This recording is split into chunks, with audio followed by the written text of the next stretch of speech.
Hi guys! Welcome back again to my channel. Ito na naman ako at sa mga bago dyan ay mag-subscribe na kayo. Yan.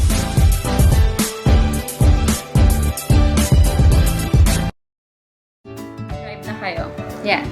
So for today's video ay gagawa tayo ng pearl metal hair clip. So usong-uso yon, yung mga clips na yon. Kagaya na to. Yan. So, gagawa tayo ngayon ng DIY ng mga ganitong hair clips. Ito yung mga gagamitin ko. Bumili na ako kanina.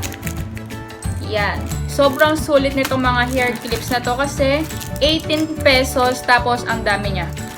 2, 4, 6, 8, 10, 12 pieces tapos 18 pesos lang. Tapos ito namang isa ay 2, 4, 6, 8, 10, 12.